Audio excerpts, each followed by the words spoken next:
Good evening, guys. So, how are you? Yesterday, we saw about motions of the earth, and I had given you a question about what are the motions of the earth and what are their various effects. So, I have seen your answers, and most of you have written correct answer. So, answer for the yesterday's question is that there are two motions of the earth: rotation, which happens around earth itself, okay, and revolution, which happens around the sun, okay. So what are the so I'm not going to go much detail, it's very simple, okay. So these two motions are there. So rotation, as you guys know, that it takes 24 hours for the earth to rotate around itself, okay. Because of the rotation you have day and night, okay. If rotation would not have been there, then it might be that one region would have faced prolonged nights, prolonged night, and one region would have faced prolonged time of day, okay. So this would have happened, okay. So after that, we the second motion is revolution. Revolution happens around the sun. So when it is happening around the sun, it is happening in an elliptical orbital path. So the path around which earth revolves around the sun is elliptical. It is not spherical, completely spherical path, okay. So earth is revolving around the sun, and because of its tilt on its own axis, we have different seasons, okay. So we have summer, we have winter, we have rainy season, we have autumn, we have spring, okay. So these different seasons are because earth is tilted and it is revolving around the sun, and simultaneously it is rotating around itself. So seasons, day and night, okay. Then you have this solstice, okay. So these are the effects of revolution of the earth around sun, and as well as these are the effects which are the results of rotation around itself. So this is the a general answer about yesterday's question, okay. So today, what we are going to see is the next chapter, that is maps. So maps are very important. Till date, UPSC haven't asked any question directly on the technical and theoretical aspects of map. They have asked where is which city, which is where. So for your surprise, they may ask you a question about technicalities of the map. Since it is given in your 6th standard NCRTs, you should be knowing all these technicalities of the maps. So now let us see these various technicalities of the maps. So for our surprise, we might be expecting that UPSC may ask Galwan Valley, UPSC may ask somewhere a place which is frequently in news. But instead of that, UPSC is just asking the technicality of the maps. So what are these technicalities? So we'll see in this chapter. So when I am saying technicalities, it means how map is made. What are the different aspects used to make the map? So how map is made? So map is made using various scales, various colors, various symbols. Okay. So these are the things that we are going to see in this chapter. We are not going to see mapping as such, like which places are where and places in the news. That we will do later. Also, I will also teach you as we move further. We'll also see how to draw a map of world, how to draw a map of India. Easy tricks I'll tell you to draw. Okay. So let us understand the technicalities of the map. So first of all, when we say technicalities, so what are these technicalities? So first of all, the simple definition of map, or before that, let us understand what is the difference between globe and map. In first chapter, there was a reference of globe. So everybody has seen the globe when we were in the school. Okay, a spherical blue-shaped globe of the earth. So that is one way of representing the earth. But it is not possible. It is physically sometimes very difficult to carry that globe. Also, it is very difficult to find out the things very fast on the globe. So there is a second way of representation of map, that is on the flat surface. So on the flat surface, a drawing of the various features of the earth and various locations is done. It is known as map. So it is done according to the scale. Okay. So these maps are of various types. Like you have physical map, you have thematic map, you have political map. When we gather all the map in a single book, this book is known as atlas. So most of you have seen this atlas in the various shops. You might have had some atlas, like there are Orient Black Swan Atlas is there, Oxford Atlas is there. So when you gather all these maps together, what you make a book, you call it as an atlas. So let us understand what are the different types of maps. So just now I have spoken that when you gather all these types of map, you are calling it atlas. So first type of map is a physical map or relief map. So physical map means what? Here we are representing mountains, we are representing plains, we are representing elevations, we are representing lakes, we are representing rivers, we are representing seas. So different features of the earth we are representing. So on the surface you can see this is North America's physical map. So these type of maps are known as physical map. Okay. So now second type of map is a political map. Again, North America's map you can see on your screen. So political maps, they don't show you where are the rivers or where are the plains or where are the plateaus, where are the mountains. They tell you only where are the cities, where are the towns, where are the villages. So town, village, cities name have been given in these maps. So these are known as political map. Third map is known as thematic map. So here you don't want any physical feature, neither you want all cities name and all these names. You want to make a map regarding a specific feature. For example, you want to show the types of soils in India. So you can make the types of soils. This will be the thematic map. You want to show the population. So on the screen you can see the thematic map of population of the USA. So where you have a dense population, that is red area you can see, the less dense population, the blue area you can see. So you can make theme based map, like you want to show forest cover, you want to show distribution of rainfall, you want to show various industries, the concentration of industries, types of industries. So these types of maps have been made using various themes. So these themes are used for making the maps. So they are known as thematic maps. So these are the three types of maps that we have seen. First is physical map. Second one is political map. Third one is thematic map. So these are the different types of map. Now let us move towards technicalities of the map. So while making the map, three components are used. Without these three components, you cannot call something as a perfect map. So which are these three components? So first of all, distance. Second is direction. Third are symbols. So distance means what? So anyways you are going to reduce whatever distance is there on the ground to the smallest distance on the surface of the paper. So how you are going to consider that distance? That is very important aspect. Then direction. Without direction, map is not possible.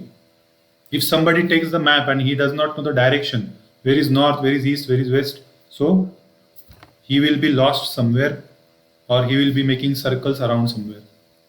So directions are very important. Third is symbol. So symbol, without symbol, you cannot understand what is given in the map. Even in certain maps, if you don't understand the language, you won't understand the map. So that's why sometimes, though you don't understand the language, just by using the symbols, you can understand the map. So let us see this thing in detail. First is a distance. So when we say distance is map is used by using the scale. You have heard the word scale. So scale is nothing but a measure of this distance. Okay. So as we know that we are going to reduce the huge kilometers on the ground into on a very small piece of paper. So we have to use certain ratio. For example, let us say 1000 kilometer on the surface of the earth means 1 centimeter on the surface of the paper. So this ratio 1 is to 1000 is known as a scale. It measures the distance. So here on this map, you can see this 1 inch is equal to 1 mile. Here you can see 1 centimeter is equal to 1 kilometer. So here you can just use your finger and put this on the paper scale and see like how much is 1 centimeter. So this you can apply the same finger distance you can apply on the map, and you can actually, without using this plastic scale, just by using your fingers, you can measure the distance between the two places on the map. So this is how simple, when you know the scale of the map, you can actually measure the distance between the two cities by just using your finger and the perfect scale which is given in the corner of the map. Okay, so this is a use of distance, and this is a use of scale. Using this scale, we can classify the scales into two types: small scale and large scale. So you have two scale maps: small scale maps, large scale map. Now when area is too big, very huge amount of area has been reduced and put on the map, that map is known as small scale map. So for example, here one example is given that 5 centimeter on the map shows 500 kilometers on the ground. So you have reduced this huge 500 kilometer into just 5 centimeter. So that is why this is known as called small scale map. Opposite to that is a large scale map. So on the large scale map, a small area is utilized to show the particular centimeters. For example, here only a 500 meters is being shown by using 5 centimeters. In previous examples, we have seen that 500 kilometers are used to show the 5 centimeters on the map. So here the scale is large. So this type of map is known as large scale map. So you have a small scale map where huge amount of area is reduced into the small area on the map. And you have a large scale map which a small area is showing is being depicted by huge size, comparatively huge size. Okay, so here in small scale map, 500 kilometers were compressed into the 5 centimeter. On large scale map, 500 meters are compressed into 5 centimeters. So that's why it is known as large scale. So we have understood two types of maps: small scale maps, large scale maps. So I hope you guys have understood small scale and large scale. Now, second component, technical component for making the map is direction. Without direction, you cannot understand map at all. So, generally, in the maps, now I have given you this 4 direction: north, west, east and south. But in all the maps, always these 4 directions are not given. They will just give you one direction.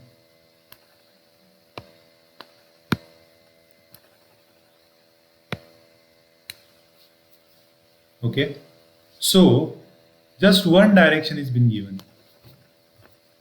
So there are 4 major directions. They are known as 4 cardinal points or just cardinal points. So these 4 important direction: east, west, north and south. They are known as 4 cardinal points or just cardinal points. So just one line has been given without any mentioning. Sometimes map will give just one line with arrow without mentioning the direction. That means you have to consider by convention that this arrow is showing the north direction. So this is also known as north line. Okay, so these are the important direction. Then you have intermediate direction. Okay, between north and east, you'll have a northeast, this point. Okay, then east and south, you have a south east, you have then southwest, and then you have a northwest. So these are known as intermediate direction. So these are the different directions which are shown on the map, and using this direction we can understand the map. So direction is the second component for making of the map. Third component, which is very important for making the maps, is symbols. Without symbol you cannot understand map at all. Or sometimes, now here everything is written in English. So if for example everything is written in the Russian language, you won't understand what it is. But by using the just symbols, you won't, if nobody is around and you're traveling, just by using the symbols you can understand, okay, where I have to go, where is a temple, where is a post office, where is a lake, where is a river, where is a road. Okay, in that road also, where is the international boundary, where is the state boundary, where is the district boundary. So all small symbols have been mentioned. So there is a particular convention, international convention known as conventional symbols. This international convention keeps the records of the symbols. They decide which symbols have to be used for which purpose, or for which line, or for which feature. So in symbols means what all things they are used. So they will use letters, like here you can see it is written PO or PTO, means post office, okay, or post and telegraph. PS means police station. Or they will use this shades, particular shades. They will use colors. Okay, you can see red, green, blue colors over here. Okay, so they will use pictures. So pictures, you can see it's a temple, church, mosque, okay, and chhatri. So different colors, pictures, lines. Here on the railway line, you can see roads and railways have been shown in the form of lines. So these are the different symbols which are used for the depiction of map. So these questions can be asked in the preliminary examination. They are very important. So they will just give you this particular symbol and they will tell you in the map this particular symbol represents what. So one symbol, like for example here you can see these boundaries. So they will give you all these three boundaries and they will ask you which is a district boundary, which is the international border, which is a state border. So these things they will ask you in the preliminary examination. It is very possible that they may ask you these things. It is given in your very basic NCERTs. Okay. So these are the three components which are used for making the map. So I hope you guys have understood this thing. Along with this component, now different colors are also used. Now three basic things we have seen for making the map. Now certain, let us say other things than the basic things which are required for making the map. So first of them is colors. So there is a symbols. So there is also convention for using the colors. Which color to be used for water? You have to use the blue color. Which color is used for showing the mountain? You have to use the brown color. Which color you have to use for showing the plateau? You have to show it with the yellow color. And if you want to show the plains, you have to use the green color. Now again you can see this physical feature or physical map of North America. Here you can see this dark brown color again is used to show this Rockies mountain. Then around Rockies mountain, this is yellow color. You can see these are the plateaus. Near mountain you will have plateau, and then plain features of America is shown in the form of green color. So in this ways different, and here you can see the Great Lakes of America or water bodies have been shown using blue color. Oceans have been shown using blue color. So these are the different colors. In this way, the particular specific colors have to be used for showing particular feature on the surface of the map. So these are the very important things they can be asked in our examination. So I hope you guys have understood these things. So this is all about maps, and these are all technical things about maps and how maps are made. Now we have seen the maps. Maps have these three things: distance, second one, direction, third one, symbols. Yes. So these are the three different things we are used for making the map. If one of these things missing or all of these things missing, and still you have drawn something like a map, but we won't call it as a map. Okay. It has been given different names. The first type of it is a sketch. Okay. So sketch is just you have memorized some terrain or something you have memorized. There is no, you don't have any scale, you don't have any colors, you don't have any symbols. Just by something you have drawn by using your hand. Okay. So it's just a kind of rough drawing. You have to tell your friend how to come to my place. So you'll say come by this road like straight way. Then you'll see one lake over here. Then take a right turn from the lake. Then you'll see a building over here. Okay. Then come straight from the building, and here you'll see one house over here. So this is my house. You have to come at this place. So this is called a sketch. By just memory and spot observation, there is no scale. It is a rough drawing without any scale, without any proper direction, without proper symbols. So this is known as sketch. This won't be called as a map. Okay. Next is a plan. Plan means what? You have seen the plan of your house.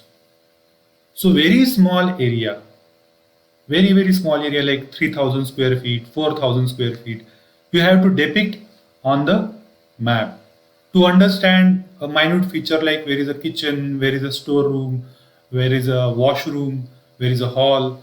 So for this drawing of small scale area, very small scale area on the large scale is known as a plan. So this is one of the types of drawing. We won't call it as a map. So whatever house you have built, your parents have built, at that time whatever they made, it is called as a plan. Even city planning can also be done. City plans are also there. So very small areas, they are shown on the large scale. They are known as plans. Okay. So this is all about mapping. I hope you guys have understood. This is a very small chapter, but little tricky chapter, and you have to remember this. It might ask for your surprise. It might, one or two questions might be asked for your surprise anytime. Maybe this year they might ask. I don't know how many of you are giving the exam this year. They may ask this year. They might ask next year. So if many of you would be giving the exam next year, so be prepared for this type of question. Okay. So some MCQs have been given based on this map questions. So first question is, map is showing the distribution of forest. What type of map it is? We have discussed. Blue color is used for showing what? That is also being discussed. A compass is used for what? So compass is nothing but a needle. A needle is there in the map, let us say on the map, on the surface of the map, or if you have this GPS and all the manual GPS. So these needles, so they denote the direction north. So needle, it's generally a magnetic one, so it will move towards the north direction. So wherever needle is going, that is the north direction. So finding the main direction. Main direction means north direction. The scale is necessary for what? This is also we have seen. So I hope you guys have understood this. If you have any doubt, please ask me. Okay. Thank you. See you next chapter.